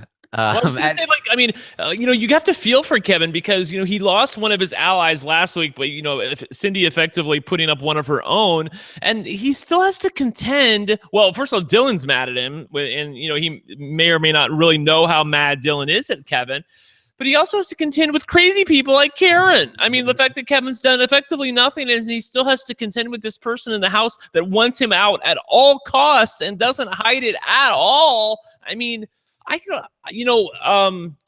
not that I'm one to bring up shade. I'm sorry. But I'm somebody on this podcast said that, Netta, Bruno, and Kevin would win this season. And I'm thinking that that's probably not going to happen. What do you think, Alex? They should have if people were. It took like 4 weeks of people acting against their own best interests. But yeah, you're right. Maybe it won't happen now. Yeah, I agree. Pencil in that final 3 of William, Jackie, and Karen. Let's fast track to that now. I just want Karen to be like the maid of honor at Kevin and William's wedding. I want that to happen. I think that would be amazing. Okay, sounds. I'm I all told up him he for was it. using you from day one. It's like, Karen, it's the wedding. It's okay. Turn it off. Watch Yeah. out, William. He's going to axe murder you. Another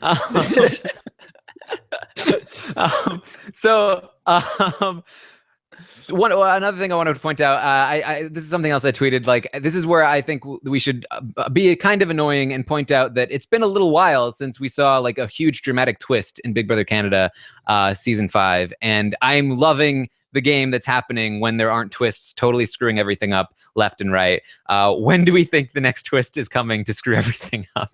Brent, what do you think? I mean, they just had a double eviction, so I have to think that it's at least another week, maybe 2 weeks. I feel like that would probably give them enough time. I mean, that double eviction was earth-shattering, so I feel like they're going to let that sort of percolate a little bit and let the house develop. But unfortunately for us or for you all, there's so much that they can do with a time theme. And, I don't know for certain that we're not getting a jury member coming back. I don't really hope so. On the other hand, if they're going to do it, I feel like this would be the time to do it with this caliber of player in the jury, and meaning Netta. But on the other hand, she got all that week of safety, and if you bring her back, I don't really know how much you can call a win if she ended up winning. So, I don't know. But we know we're going to get a twist. We just don't know what it's going to be. Yeah, I'm seeing Luna in the chat saying there's a global commercial mentioning a shockwave this week. Oh, so. Well, again, that's twice in one podcast I've been wrong. What are the odds? Man, twist those sword of Damocles. Another shockwave. Yeah, that's what they like to call them. I just feel feel hanging over our heads, just waiting for that axe to fall, man. I just feel like how much evidence do you need that like just letting the game play out without twists is almost always really fun. I don't know. Okay. So, I mean, I digress. They get, you saw the chaos and the amount of social media that they all got from this double eviction. Just do it. Just cast a few more people and have 3 double evictions if that's what you want. We're totally fine with that. People know how to navigate them. I mean, you saw during the double eviction that some people are good at navigating them and other people are not good at navigating them. And it causes, it's something that you just can't prepare yourself for. The how fast the time goes. I was listening to Ashley Wood on the podcast, and they were asking her, how much time actually goes by in a double eviction. She said it's very similar to what you see on screen. I mean, maybe a few more minutes, but it happens at a breakneck pace, and you really don't have much time to talk and think. You have to have a plan and an agenda, and if you think you're in danger, even if you don't think you're in danger, you have to make sure you have to get up there and talk with the HOH. Yeah, it's kind of like with Survivor, where like instead of introducing a ton of new crazy twists, Survivor is mostly just stuck with more tribe swaps, just more things that like introduce a lot of change and variance to the game, but they're regular and most people can try to do their best to prepare for them. And so they don't totally screw up all of the dynamics of the game. I feel like more doubles would be great. I think most people would enjoy that. Yeah, and no one has tried my strategy for the double eviction of running upstairs, locking yourself in the bathroom stall, and hoping they forget about you. I'm still waiting for that. And then one more thing, I was realizing with Cindy, what's happening with Cindy, all of the connections that like the things that are happening with these returning players. First, we see Dallas getting into the wrong crowd and going out because of like bigger powers fighting over whether or not they're going to have control over the majority. Nothing that really had to do much with him. Then we see Cass go out in week 3 when she was almost gone in week 3 in her original season. Then we see Gary go out fairly early because he was being Gary a bit. And then now we're seeing Cindy, who is in a great position, take out one of her closest allies and get evicted the next week. And she's probably going to be sitting in jury with Netta, and Netta's going to be like, "What were you thinking, Cindy?" And Cindy's going to be like, "Ah, man, I thought it was the right move." And who knows what happens from then on. But I'm just like, I feel like this is really interesting. And so what do we think in terms of like, I feel like Bruno is in a kind of similar trajectory as well, where Bruno was doing really well at first. Then he kind of like loses control around the middle, and now he's kind of stuck with his Godfrey and Kevin. Only Godfrey was probably better than Kevin. And now, like, is Bruno going to be able to survive the coming weeks like he did in his previous season? And then also Kevin is like seemingly miraculously surviving many weeks despite not having a great read on the house and not having tons of good relationships with people. I just feel like we're seeing people repeat the same games they played over and over, and I don't know, I think that says something to me about the game and players who play this game. Yeah, no, I think it's pretty cool. It's like you can't script it any better from a storytelling perspective. Like I don't dislike Cindy as a person, but I think it's like pure poetry if that happens this week. It'd just be so perfect. I mean, for her to, like, Cindy doesn't always go to jury house, but when she does, she's the second person in there and she's about to get hollered at. Like, that's so beautiful to me. I love that. Well, okay, so on that note, someone just tweeted me, my girl Stina Knit said, so I said, this tweet didn't age well in regards to the whole Cindy evicting Netta thing. And she says this, in your defense, if Netta is there and Ika is gone and the same people win the comps, I think Cindy still goes this week. So same thing happens. Same people still win the comps, but Ika goes instead of Netta. She thinks that no matter how this played out, if it was Ika or Netta, Cindy's still going to go this week. So, I don't look that bad. Brent's still right. Well, I don't know, man. I don't agree with that at all. I feel Netta had Dylan's ear. You know what I mean? Like, I think Yeah. that's the big factor here is that Cindy didn't have a tie to Dylan, but Netta, I mean, Dylan was listening to Netta. Dylan probably doesn't listen to Karen and other people this week. He probably just listens to Netta. And Cindy is probably a beneficiary of that. I mean, that's my read on it. Yeah, like Netta is going to try to protect Cindy a lot more than Aiko is. And Netta had Dylan's ear, as Alex mentioned. And also, it doesn't have to be Ika that Cindy puts up on the block. Cindy can put up Karen and let Karen or Dylan go home. And Ika's not coming after Cindy for not putting up Netta. She's still going after Netta first. Like, Cindy can remain in that position. Ika will be mad, but Ika is mad at her anyway. Ika is voting her out this week anyway. It's not like not making Ika mad is something that's going to change things drastically. And she'll be mad at someone else in a couple hours and forget about it. Exactly. That's helpful. Okay, All right. I thought I would try. Yeah, it's worth a try. It's definitely worth a try. Okay, so let's get into some questions here. I got one from Bob on Twitter. What is the right move for Dylan here for the replacement nominee? Cindy, Kevin, or Ika? What's the best move for Dylan's game? What do you think, Alex? It's hard to say. I mean, he doesn't really have a relationship with Cindy, so I don't think that's a bad move. And I think that's part of why what Cindy did was bad, is because she removed a piece that helped protect her from this side. Like, Dylan has no reason to want to protect Cindy. But I mean, I think Ika makes a lot of sense too. I mean, I think the thing about Bruno is that even if Dylan doesn't like Bruno, I think Bruno needs Dylan to a degree. Like, Bruno's going to need that number. And I think that's the only reason that it doesn't make sense for Dylan to target Bruno. I know people are, adding me furiously right now. You can't see through your love of Bruno, but that's not what I'm saying. Like, I really think there's not a lot of people that want to work with Dylan. And I think it's telling that Bruno keeps going up there because he thinks him and Dylan are buds. Like, Dylan doesn't seem to like it, but it should, I think, be telling that Bruno seems to think he's so in with you to the point where he has a voice in what you're doing. Right. I think, to me, that's revealing. So, yeah, I mean, I think Cindy's a fine target for him. I think, you could put up and send out William. I mean, it's a very easy excuse. William put him up and sent home as showmance. But yeah, no, I think Ika makes a lot of sense because he's already just so formally targeted Dimitri multiple times. And if Dimitri's going to save himself at this point, I mean, I think it does kind of make sense to try to eliminate what is clearly an inseparable pair. Like you said, Taryn, I mean, Dre and William, they're not completely inseparable. There's other things that could pull them apart. But as we know, when people are making out in the house, like, they're going to vote together until the end of the game. Yeah. Sorry. I was just going to ask really quickly or did you go ahead and respond to that? Then I had a question for you. Sorry. Okay. Well, I think that for most people, is like Karen, Ika, all of them, I think Kevin is the best move for them. And I think they should be pushing him harder for it because I do think he'd be willing to, even though it's not great for him. But I do think for him, it's better to do Cindy. Like, I know that Ika is willing to work with him right now, but you can't trust Ika long term. Ika's already been talking about going after Karen, and if she's going after Karen, then she's probably going to be going after Dylan as well once she realizes how close they are. So she just doesn't need him. That's the thing. It's about who needs you, not who wants to work with you. Who has to? Who has no other options? I think that's the key. And Kevin and Bruno are largely on the outs at the moment. So I think taking out Cindy, it keeps them on the outs. It keeps them as targets, and he's sitting pretty for a little while. Taking out Ica does something similar. It takes a strike at one side, and I think Kevin and Bruno still feel like they need Dylan. And if Dylan does that for them, they're going to feel like they've reeled him back in while he still has other connections. So I think those are the two moves. I think taking out Cindy is a perfectly fine one.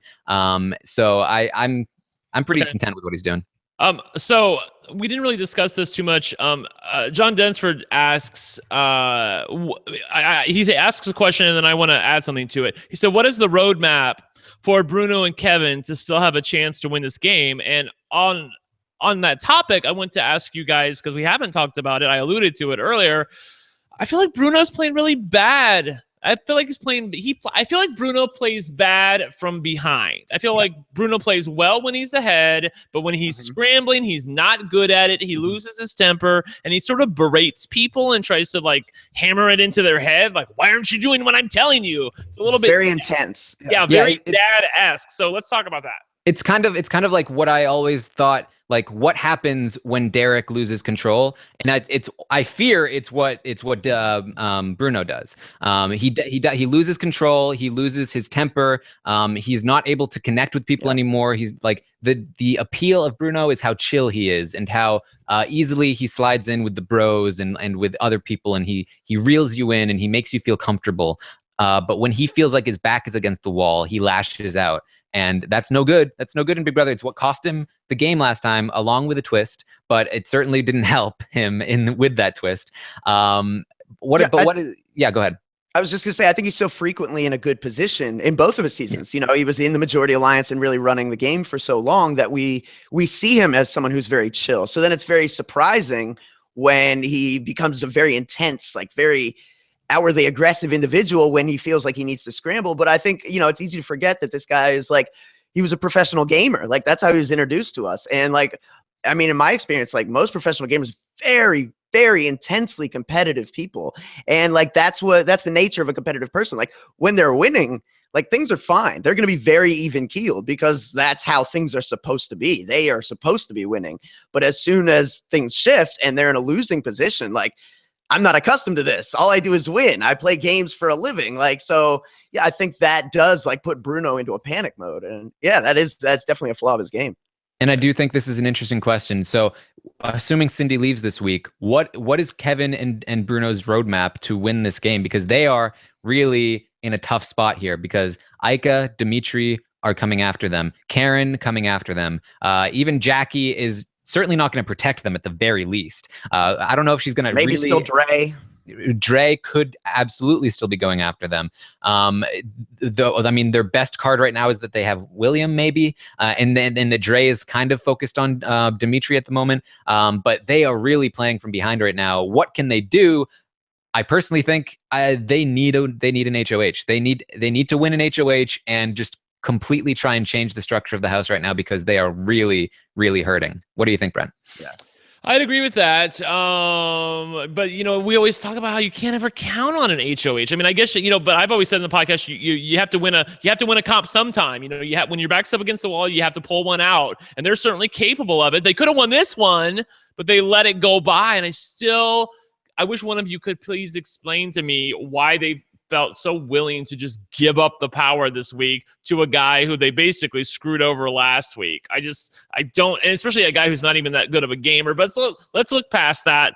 I feel like that they are able to reset the house if I agree with you, win an HOH and try to bring some allies back on their time. They need to make sure that the target gets onto the foursome of, and I don't even think it's a foursome at this point, but let's call it that, the foursome of Ica and Demetrius and Dre and William, or some sort of combination. Maybe it's Ica and Demetrius and Dylan and Karen.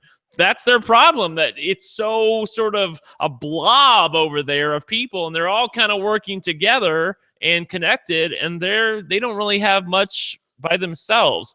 I don't like their odds at all. I really don't.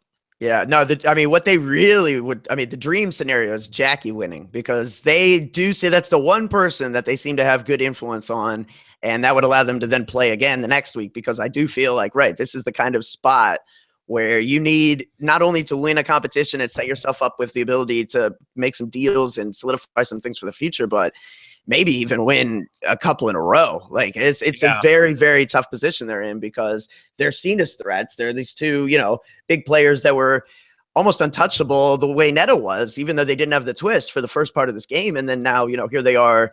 Yes. Seemingly exposed and vulnerable. Yeah, we were talking on this podcast about I remember we couldn't even figure out a scenario to get Bruno out like a week ago. We're like, if you put him up on the block, I don't think you have the votes to get him out. There's no combination of people that you can put up to get Bruno out. And here he is. Now he's in a terrible position. It's just how fast the game changes. Yeah. And Cindy just picked up an AK and just shut all the holes in their boat.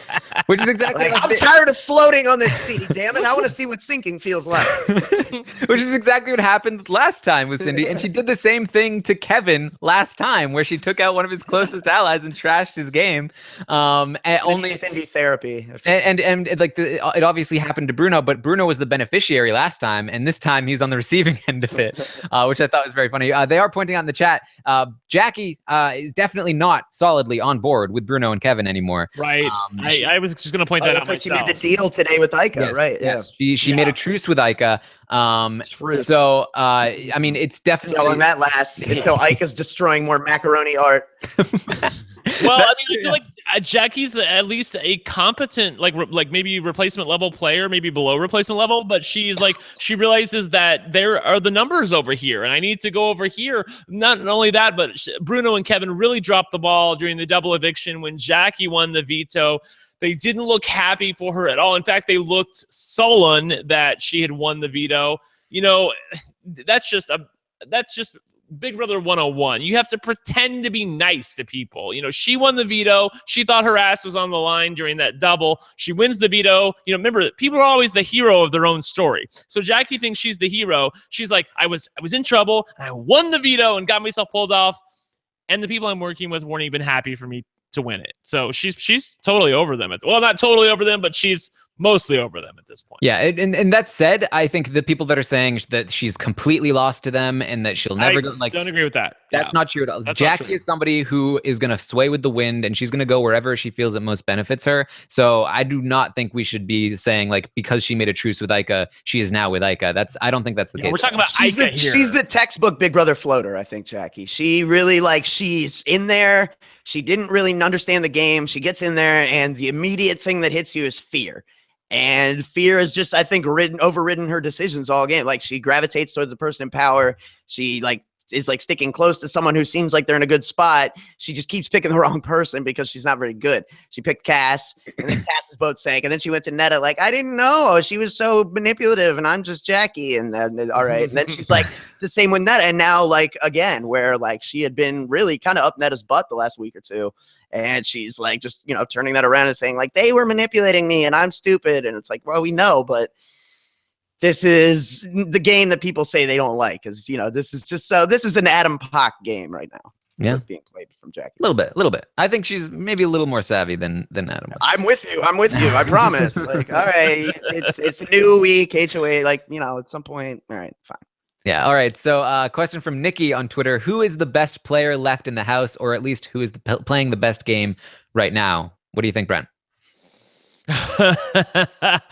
Oh, gosh. Who's playing the best game right now? I mean, probably the person. I mean, it's so hard because it's who has the best game, but who has the most social capital right now? I mean, I still feel like Dimitri's playing a good game, but he's such a big target, and now he's won, 2-3 competitions right now? I forget. I know he's won 2. 2 HOHs and 2 vetoes, I think. Yeah. Okay. Well, yeah, that's a problem. So, I mean, I feel like he just he's made himself probably too big of a target to be the best player. But I like his chill. I like his ability to just sort of he made a deal with Dylan where after this is so good. I love this.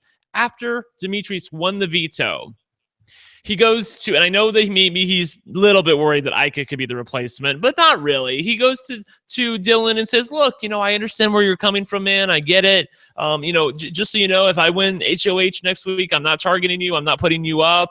I don't know if any of that's true, but he doesn't have to say that to him. And yet, because he knows Dylan can't be HOH back to back, but he's still going to him. Maybe that's a vote he'll need later on. Maybe he'll need Dylan's vote. I thought that was really good on his part. I think Ika probably has the most quote unquote clout in the house right now. But as Alex points out, clout doesn't mean a whole lot in this fast changing game of Big Brother. And I think that Karen is doing some really good work. Karen has good relationships with people where people just believe what she says. And she is a gamer. She likes to lie to people. I don't know if likes to lie, but she's good at it. She knows she's playing. She knows what show she's on. She knows she's on Big Brother. So the fact that Bruno believes everything that Karen says, or most everything Karen says, goes back to Kevin and says, oh, that was a really good talk. And, Kevin thinks he's making headway with Karen because he tells Dylan that he won't target Karen if he gets HOH. And he's hoping that makes it back to Karen. They're both really snowed by her at this point. So I have to put Karen up there too. And I know that's not going to make Alex happy. It's just so crazy. No, I was going to say Karen. And it's so insane that Karen is in the best position, but no one's going to target her. And people are actually listening to her. Why are people listening to her, Taryn? Well, here's the thing about Karen. Karen is new to the scene, right? She has just entered the game of Big Brother, where now she is trying to control Dylan. They broke her out of cryo freeze. She hasn't even been there this whole time. And I think just because she's doing well this week doesn't mean that she's going to continue to do well. And I think people are going to notice that she has woken up. And I think that Ika has already kind of noticed that she has woken up. And Ika has talked about, maybe we need to go after Karen soon. So I'm not gonna say that Karen is necessarily doing really well yet. If she keeps this up, I will certainly move toward that direction. But I'm not super convinced at the moment. And I like Dimitri's game a lot. I've been liking it since the beginning, basically. But I don't think it can be ignored that without this veto, he probably goes home this week. Right. Really clutch veto, and that's certainly a part of his game. He's a very good competitor. I think somebody that a lot of people are sleeping on, including the people in the house, is William. I think that William is a fantastic spot right now. That's right, bitch. You don't forget about me. Because not only is nobody coming after William, but he has the most amount of connections to both sides that anybody does. Kevin will always go before William. Dre will probably go before William in a lot of circumstances. Ika and Dimitri's are targets ahead of William. I really like where William stands. Is he savvy enough to use that to his advantage and move forward and win this game? I'm not sure. I feel like the more he gets close to Kevin, the worse his game's gonna get. I think he's going to continue to get close to Kevin. I feel like that would be harmful to him because then people would start to see him and Kevin as a showmance, as a pair. You heard the announcers saying it, but I don't think the house guests really think of it that way. But it's close. So if they become so close where people see them as a pair, especially if maybe Bruno gets evicted soon, then he's definitely in danger there with Kevin. Of course, Kevin would always go before William, but on the other hand, people are not stupid and they're going to see, okay, Kevin really doesn't have anybody. William has Kevin and he has Dre. Maybe it would be better to get him out of the house. So things can change a Big Brother. Oh, certainly. This season is such a dumpster fire right now. It's such a hot mess. And that's what I'm saying. Amazing. I feel like it is a situation where it's everyone has shot themselves in both feet, and we're just waiting to see who bleeds out first. Yeah, in a lot of ways, that's kind of what's happening. There's a mad scramble right now, and I do think that a power structure will be built, especially moving into next week. But right now, things are so up in the air. And the other two people that I think they've made a lot of mistakes, but I don't think that you can count out Bruno and Kevin. I think you can count them out as a pair. I think that as a pair, they are basically doomed. But whichever one of them survives, I think you would be I think it would be a mistake to underestimate the damage that they could do in terms of making it far and potentially winning the game, whichever one survives of the two of them. And that could be Kevin, even though he's not great at getting the lay of the land in the house. I think that people will say, now that we got Bruno out, Kevin's kind of harmless. Let's leave him in. And then Kevin at the end goes on a comp spree, picks up William, picks up somebody else, and ends up potentially winning the game. Same thing with Bruno. Like, you can't sleep on those guys. Even though as a pair, I think that they're not going to be able to move too far forward. I think that whichever one survives, got to watch out for him. And when that week happens, it will be very tenuous for our fantasy drafts, Taryn. Yeah, it's very true. All right. From Thomas R on Twitter, is it smart for Ica to want to be the last vet standing? Will the newbies rally together to get out Ica toward the end? What do you think, Brent? I mean, I don't know. I'm going to say no. I don't want to be fancy about, so I'll say no, because everyone really seems to like her, and I don't really feel any rumblings, and she's also bitchy enough where I don't feel like that she's going to necessarily have the jury unlocked. Like, they're not going to be scared of Ica at the end. I feel like that they think that, well, she, nobody, I don't know if people will really want to vote for her. Are the Nettas or the Jackies, are they going to really vote for Ica to win? Is Karen going to vote for, so I don't know. Well, I feel like that she'll be okay. Another one from Audrey Radajak on Twitter. Where does Cindy's move rank in the worst moves in Big Brother Canada history? And follow-up question from Frank's hat: which Cindy move was worse, getting JP out or getting Netta out? I like this combination of questions. What are you thinking, Alex? Oh man, that is that's a serious. It's a lot to chew on there. I feel like which is the worst move is the easiest one. Don't you feel like? Yeah. Because she was in a terrible position in the first game. Yeah. I don't think she was ever winning that game. Whereas here, she, like, we were talking about her as a winner. I certainly picked her first on my team. I felt like she could win. And then when I saw the season play out, I was like even more enamored with her. I felt like she could win. And then she pulls this boneheaded move, and Yeah, I hesitated only because I feel pretty certain JP would have taken her all the way to the end, and Netta, I don't know that for sure, but you're right. It's that one for that reason. You're absolutely correct. Yeah. And then in terms of worst moves, I know in the immediate aftermath, I tweeted out that this was the worst HOH since Howie in Big Brother 6. Where he evicted an ally. It was very similar, I think, in a lot of ways to Howie taking out Sarah. But that was a bit of hyperbole because Raul did this last year.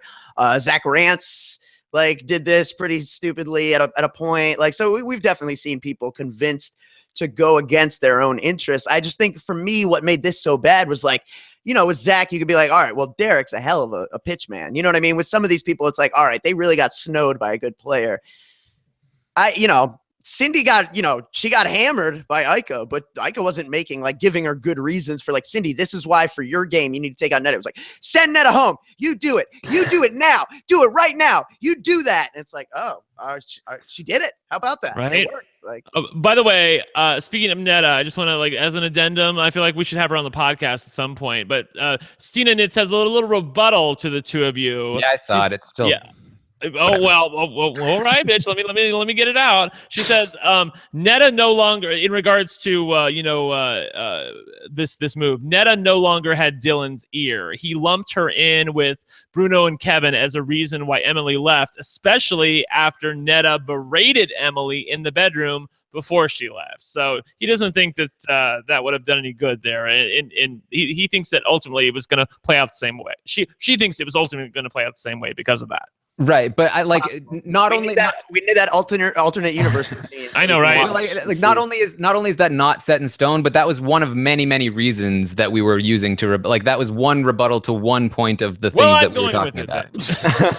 I like it. I like how you're keeping this hope alive. I'm a fan. Still tons of reasons why it was a terrible move. All right. Final question from Kelly White on Twitter. Can we get an LFC stock watch of everyone left in the house? Who are you buying? Who are you selling? I feel like this is a great time to do this because the last week really shook everything up, and stocks are high, stocks are low. They've gone all over the place. So let's start with Ica and Dimitri. I think we can kind of look at them together. Where do we think that their stock has gone since last week? Are we buying or are we selling? What do you think, Alex? Well, I feel like with Ike and Dimitri, it's a little bit like Wall Street in the 30s, where it's just like when I found out who was nominated, I would have been running like, sell Dimitri, sell. But then he won veto, and I'm like, buy it back quick before the shares go high. So like it's a bit it's like Ike's game basically is the Ike and Dimitri stock watch. It's the emotional roller coaster. But I mean, I think now that Dimitri's has won veto, I think you probably buy. Although shares are probably increasingly high as the showmance gets further and further in the game. But at least one of them is going to make it deep. I think that much is probably certain. Yeah, I'm picturing Alex running back and forth with like some cards, waving them like, buy, ripping them up. Like, no, I'm ruined. One veto. Yeah, I think it took it. I mean, it certainly like getting Netta out was a huge boon to their game, but then they took a huge hit. Like it was really risky. They could have really messed everything up if Dimitri had lost, or if he had lost the veto. But then he won the veto, and so now they are really back up on the trajectory. That was huge for them, and they have also put in the right moves to make sure that they're not letting it go to waste. So they're definitely, at least for me, on the up, and I'd be buying on them. And Dimitri, not only I mentioned his interactions with Dylan, but Dimitri's is aware of the fact that Bruno and Kevin, and basically Dre, everybody was trying to get him out of the house. He is aware that many of these people who say that they're friendly with him, that said they were going to vote out Jackie if the nominations had stayed the same, they were actually working against his own best interest. And rather than go to them and confront them, he's basically just played nice with people, keep on a happy face, and he's not let any of them know that he's on to them. Yeah, it really helps balance out Ica's insanity. Yes. Which I mean, they are a pretty good pair. I do still think that Dimitri's probably better off without Ica.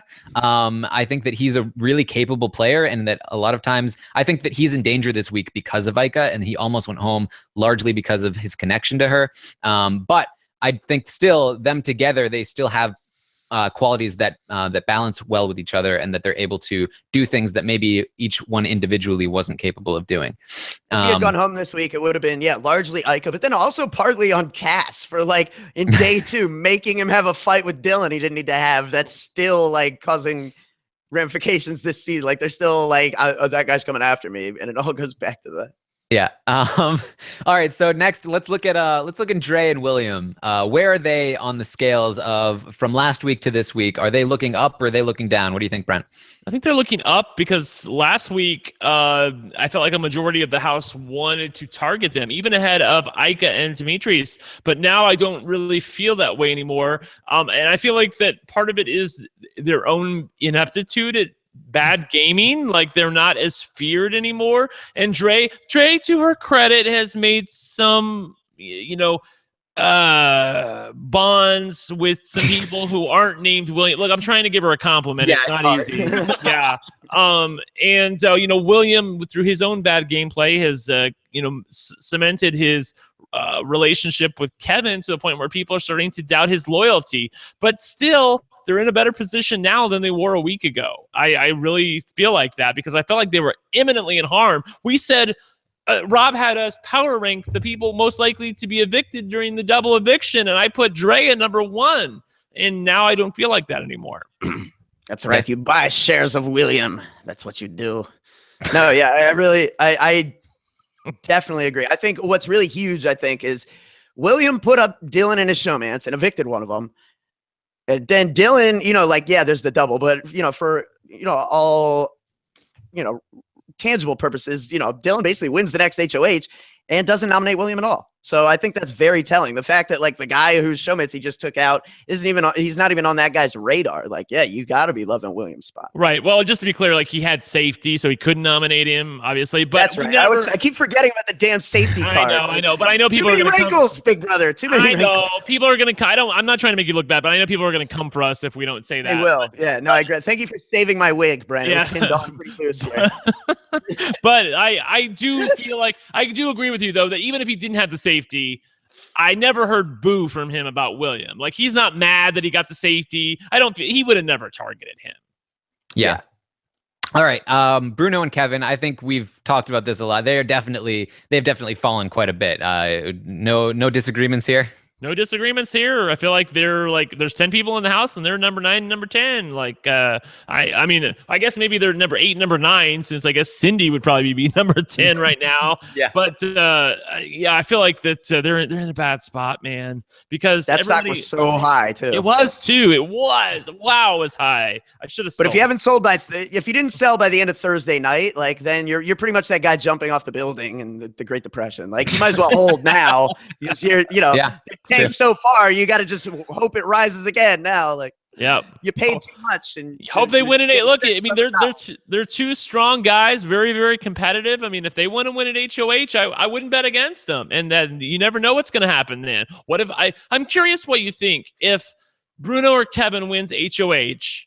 What do they do? Like, do they really go after Ike and Demetrius? You think so? I guess they do. Yeah. Kevin's gonna take out Karen. Like that's just an element in the house that just he's better off without. I think. I agree. I think Kevin's move is to take out Karen.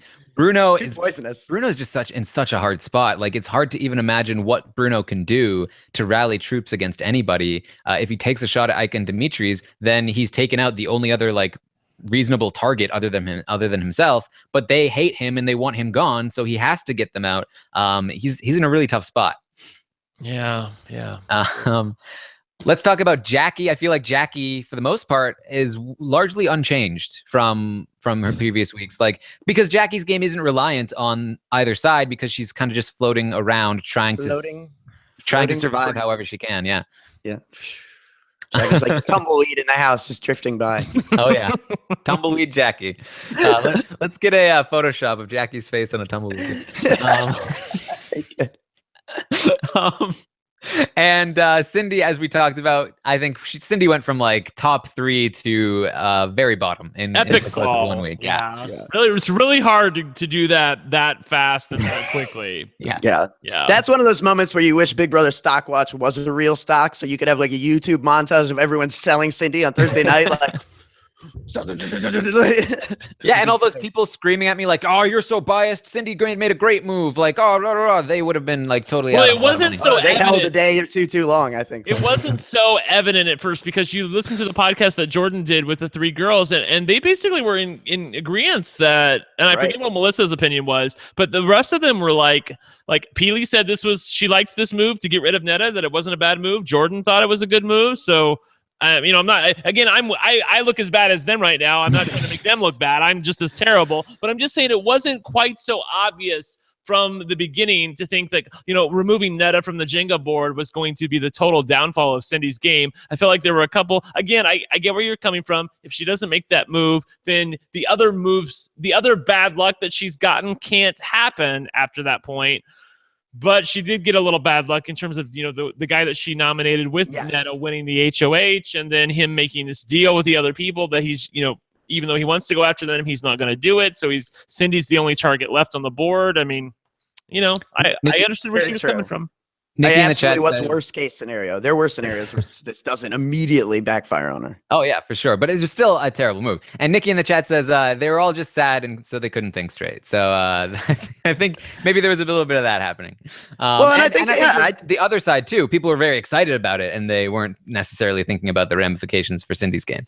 And they were talking about it, like, well, this can be a resume move, but I just think it's too early to be looking at your end game resume, especially, Survivor has a final 3. This game has a final 2. Like, you're so far removed from that. Right now, all you need to be worried about is who's coming after me. I need to remove them from the house. I think that's really where your focus should be. Keeping targets in front of you. Netta was a massive target that always would have been evicted before somebody like target Cindy. that was never coming after her. Cindy was in one of the top positions to win the game, and all she needed to do was not get out of that position. And any move that took her out of that position would have been bad. This was a move that took her way out of that position. I mean, it's unfortunate for Cindy, but because it etch-a-sketched all the lines in the house. I mean, that's really what it was. The lines as they stood, Cindy could have, But just to be clear, we're talking about her like she's gone. Do we think there's a chance that she could stay? I mean, remember, she's on the block against Jackie. I know that Ike and Jackie have made a deal, but Ike is very combustible. She doesn't like Jackie. And I feel like that there are many people like Bruno and Kevin would really rather keep Cindy in the house. And, I feel like that there is a better than zero chance that Cindy could actually stay this week. Well, I think her best chance is that she hasn't been put up yet. She's still got until tomorrow, and Dylan is very, very stupid and impressionable. Like, we could see things change. Yeah, unfortunately, she's pushing for Ica, which I don't think is a possibility. I think she'd be push for Kevin. If she pushed for Kevin or Bruno, I think she'd have a much better shot. But she doesn't know they're willing to throw. She doesn't know that Kevin's willing to throw her under the bus. Like Kevin's like, I'm totally fine. Well, I'm fine with. He's not really, but he's telling Dylan, I'm fine with Cindy going up on the block. And Cindy's not stooping to that level yet. She's like, she thinks they're loyal and that they would fight for her. And they're not. They're, at least Kevin's not. I mean, Bruno, to his credit or to his discredit, or whatever, whichever way you want to look at it, is. But Kevin's not willing to fight for Cindy at this point. Yeah, it's interesting. She seems the most loyal to the season 3 thing, when I think that is always going to be a better alliance for Kevin and for Bruno than for Cindy, because getting to the end with those guys, it's just going to be hard for her to pull out a win. Well, I mean, it was great for her when Netta was still there, but yes, right. Well, because Netta would have, you knew Netta would have had to turn on Kevin and Bruno before the very end game, and Cindy would have been a valuable piece to do that. She can help Netta do that, then turn on Netta at like 4 or 3, and then Cindy and Jackie. Like that was her path. We saw it. It seemed pretty clear. The waters got considerably more muddy after what she did. That's really the key.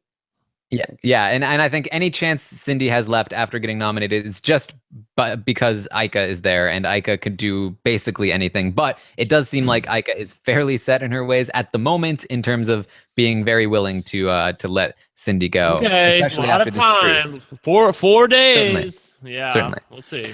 And then finally, we've got Karen and Dylan. I feel like maybe a little bit on the up from last week. Karen's on the up, definitely, and I feel like Dylan's on the up too. Yeah. Well, you were getting stocks of Dylan for like your shoelaces before this. So it's not like you're exactly having to pay top premium here, but I agree. That was such a hard call, like Dylan.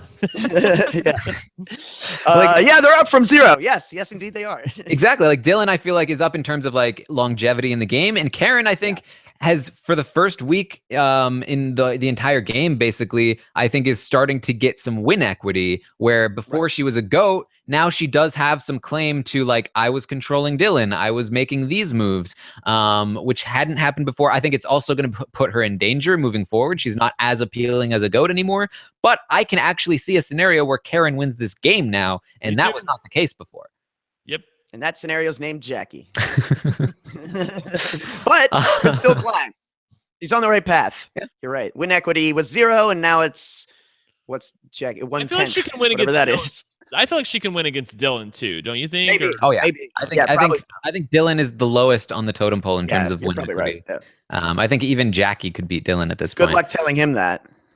Oh. Well, especially, I know Netta was a big fan of Jackie, especially leaving the game. I think Netta, as the foreperson of the jury, is definitely more inclined to be like, hey, look, you may have not liked Jackie, but she floated her way to the end, pretty well. So I could see Jackie winning this game. It's still probably a long shot at this point, but I'm not totally gone on Jackie yet. All right, I feel like we've touched on everything. We've got everything out of the way. Covered a lot of ground.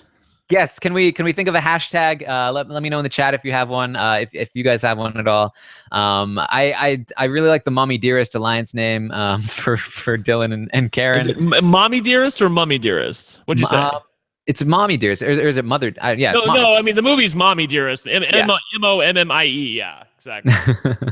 All right, and if you guys do you have any final thoughts on this week moving forward, anything that you want to bring up that we haven't touched on yet?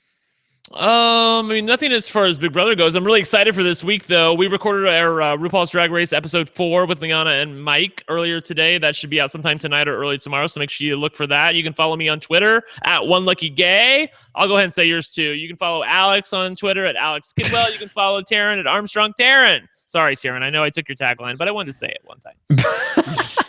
Okay. And the storyteller in me is very excited for this week. Feeds are fun, but feeds are a lot more fun when you feel like things are happening in such a way that you like couldn't script it better yourself. And that's what seems to be unfolding here now. Again, I like Cindy. I'm sure she's a great person, but Like, that's just poetic, man. I'm sorry.